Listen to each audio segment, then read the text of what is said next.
तर आज आपण एकदम सिंपल रेसिपी करणार आहोत। बनवायला एकदम सोपी आहे, कमी साहित्यात होते आणि जर याचं प्रिपरेशन करून ठेवलं तर बनवायला देखील अगदी कमी वेळ लागतो। ह्या भाजीची चव जी आहे कुठल्याही हॉटेलमधल्या भाजीबरोबर किंवा पंचपक्वानाबरोबर होऊ शकत नाही।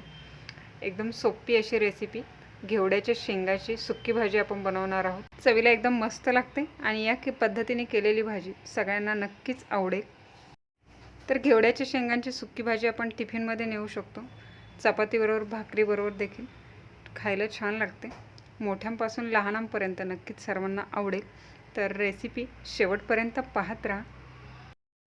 अशाच नवनवीन रेसिपी पाहण्यासाठी चॅनलला सबस्क्राईब करा आणि बेल आयकॉनला प्रेस करा। तर भाजी करण्यासाठी मी एकदम कोवळ्या अशा घेवड्याच्या शेंगा घेतलेल्या आहेत। चवीला ही भाजी फार छान लागते। तर सगळ्यात आधी आपल्याला काय करायचं आहे, ह्या शेंगा ज्या आहेत हे आपल्याला निवडून घ्यायच्या आहेत। याच्यामध्ये कीड वगैरे असेल तर तीही आपल्याला चेक करायची आहे।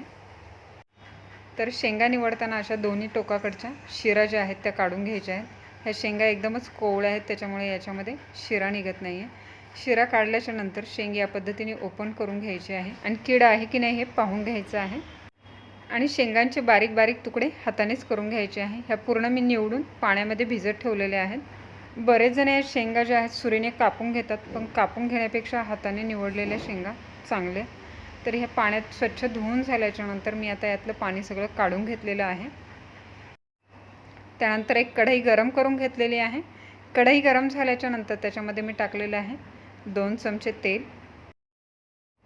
तेल चांगलं गरम झालेलं आहे तर टाकूया आपण पाव चमचा जिरं। त्यानंतर टाकत आहे पाव चमचा मोहरी। जिरं आणि मोहरी चांगली तडतडून द्यायची आहे। त्यानंतर टाकत आहे 1 चमचा ठेचून घेतलेला लसूण। ठेचून घातलेल्या लसणामुळे चव जी आहे ती खूप छान येते। कोणतीही भाजी असो लसूण ठेचून घातला तर त्याला छान चव येते। आता इथे लसणाचा कच्चेपणा जातपर्यंत आपण हा परतून घेणार आहोत। साधारणतः सोनेरी कलर येतपर्यंत आपण हा परतून घ्यायचा आहे। त्यानंतर टाकणार आहोत 2 चिमूट हिंग। हिंग देखील आपण याच्यामध्ये परतून घेऊया व्यवस्थित। असं इथं कलर देखील सोनेरी आलेला आहे लसणाला। फोडणी आपली व्यवस्थित झालेली आहे। तर धुवून घेतलेल्या ज्या शेंगा आहेत त्या आपण आता याच्यामध्ये टाकणार आहोत। शेंगा ह्या तेलावर अशा थोड्याशा परतून घेतल्या म्हणजे चव जी आहे ती छान येते आणि कलर देखील या शेंगांचा खूप मस्त असा येतो। ते सगळं आता ह्या फोडणीमध्ये आपण हे परतून घेऊया। साधारणतः 1 ते 1.5 मिनिट आपण ह्या तेलावर अशाच परतून घेणार आहोत। 1.5 मिनिट आपण तेलावर परतून घेतलेलं आहे। छान असं तेलाचं कोटिंग शेंगांना आलेलं आहे। त्यानंतर मी इथे टाकत आहे 1 चमचा धना जिरा पावडर, अर्धा चमचा गरम मसाला पावडर। भाजी थोडीशी तिखट छान लागते म्हणून अर्धा चमचा मी इथे ही लाल मिरची पावडर टाकलेली आहे। पाव चमचा हळद पावडर, चवीपुरतं मीठ। आता हे सगळं साहित्य आपण मिक्स करून घेऊया। शेंगा एकदम कोवळ्या आहेत आणि त्या पाण्यामध्ये आपण धुवून घेतलेल्या आहेत त्यामुळे तोही ओलसरपणा आहे।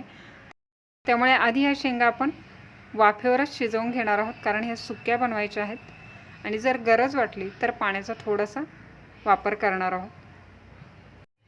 तर सर्व मसाले आणि शेंगा व्यवस्थित मिक्स करून झालेले आहे। आता आपण झाकण ठेवून 5 ते 6 मिनिट या शेंगा शिजवून घेणार आहोत। 5 ते 6 मिनिट झालेले आहे। चांगली वाफ आलेली आहे ते पाहू शकताय। आणि आता ह्या शेंगा ज्या आहेत मिक्स करून घेऊया परत एकदा। मिक्स करून झाल्याच्या नंतर मी इथं 2 चमचे भाजलेल्या शेंगदाण्यांचा कूट टाकत आहे। या शेंगदाण्याच्या कूटामुळे भाजीची चव छान येते। जर शेंगदाण्याचा कूट तुम्ही वापरत नसाल तर खोबऱ्याचा वापर करू शकता। आणि इथे थोडंसं मी 2 चमचा पाणी टाकत आहे। सगळं पुन्हा एकदा मिक्स करून घेऊया।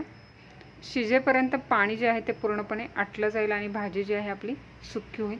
थोडंसं तुम्हाला ओलसर रस्सा हवा असेल तर पाण्याचा वापर थोडासा इथे जास्त करू शकता। सगळं हे मिक्स करून झालेलं आहे। तर पुन्हा एकदा आपण 5 ते 6 मिनिटासाठी झाकण ठेवून ही भाजी शिजवून घेणार आहोत। 5 ते 6 मिनिट आपण भाजी शिजवल्याच्या नंतर चांगली वाफ आलेली आहे। झाकण काढून घेऊया आणि भाजी परत एकदा मिक्स करून आपण चेक करूया शिजली आहे की नाही। तर चमच्यावर मी थोडीशी भाजी घेतलेली आहे आणि ही दाबून पाहत आहे ते इझिली तिचा तुकडा पडत आहे। तर भाजी एकदम व्यवस्थित अशी शिजलेली आहे। तर गरम गरम ही भाजी चपातीबरोबर भाकरीबरोबर किंवा टिफिनमध्ये न्यायला सुद्धा एकदम मस्त अशी चवीला लागते। तर नक्कीच तुम्हाला आवडेल. काही पदार्थ बनवायला एकदम सोपे असतात आणि चवीला देखील खूप मस्त असे लागतात, ज्याची तुलना कुठल्याही पंचपक्वान्नाबरोबर किंवा हॉटेलमधल्या पदार्थांबरोबर होऊ शकत नाही. तर ही भाजी देखील चवीला खूपच मस्त लागते. नक्की या पद्धतीने करून पहा आणि रेसिपी जर आवडली तर न विसरता रेसिपीला लाईक करा, कमेंट करा, शेअर करा आणि अशाच नवनवीन रेसिपी पाहण्यासाठी किटी किचन यूट्यूब चॅनलला न विसरता सबस्क्राईब करा. त्या बाजूला असलेलं बेल आयकॉनचं बटन प्रेस करा, जेणेकरून येणाऱ्या सगळ्या नवीन रेसिपीचं नोटिफिकेशन सगळ्यात आधी तुम्हाला मिळेल. तर पुन्हा भेटूया एका नवीन रेसिपीसह. तोपर्यंत टेक केअर, बाय बाय.